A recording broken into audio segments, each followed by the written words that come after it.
year and a half after the Crown Prince of Saudi Arabia, Mohammed bin Salman first unveiled his ambitious plans to build a linear city. The first clues of what the city will look like have emerged. Imagine a city.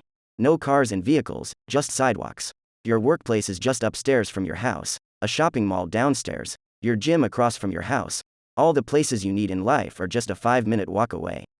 The Line, the futuristic city under construction in Saudi Arabia, will offer people exactly such a life. But will it really give the life it offers? The team at NEOM has already begun construction on Saudi Arabia's zero-gravity city, The Line. The group is reimagining how a city is built and what sort of life is possible within its mirrored walls. The colossal scale of the proposal has never been seen and its concentrated proportions unheard of. The Line is a rejection of the sprawling suburb and a hyper-exaggeration of the super-tall skyscraper.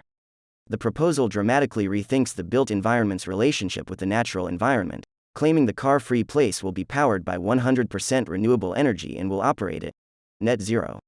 What's more, it proposes an entirely alien way of life, with its occupants living along a stark boundary between the hyper-dense city and a wild, untouched desert. To put the scale of the Line into perspective, it would take over an hour, perhaps nearly 2 hours, to drive that length by car. The team at NEOM claims that with its system of high-speed transport, one could reach end-to-end in no more than 20 minutes. Tall and narrow, the city will be 500 meters above sea level and 200 meters wide.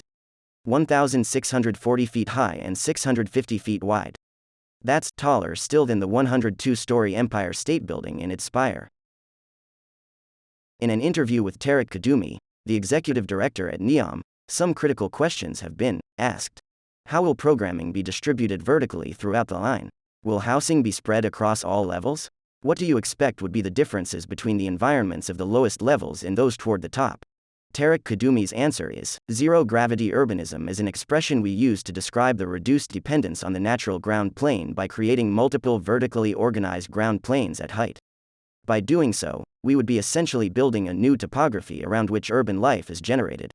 This new approach reduces the Line's physical footprint to 2% of that of a conventional city of a similar population.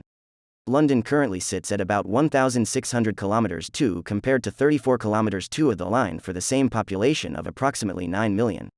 As the world's population grows and as urban migration continues, we see the Line, radical as it may be, as a viable alternative to the gradual and systematic takeover of natural ecologies and landscapes. Urban life within the Line is another driver for the Line's three-dimensional organization. Two direct derivatives of zero-gravity urbanism are hyperproximity and hyper-mixed use. Hyperproximity is the phenomenon by which more people come closer together than ever before imaginable, promoting exceptional social interaction and cultural exchange. Manhattan, an example of a high-density vibrant city, achieves 25,000 people within a 5-minute walk. The Line reaches 80,000 population catchments while maintaining the same comfort and density. This is because people are no longer limited by horizontal movement but can multiply their access by traveling upwards or downwards to new neighborhoods.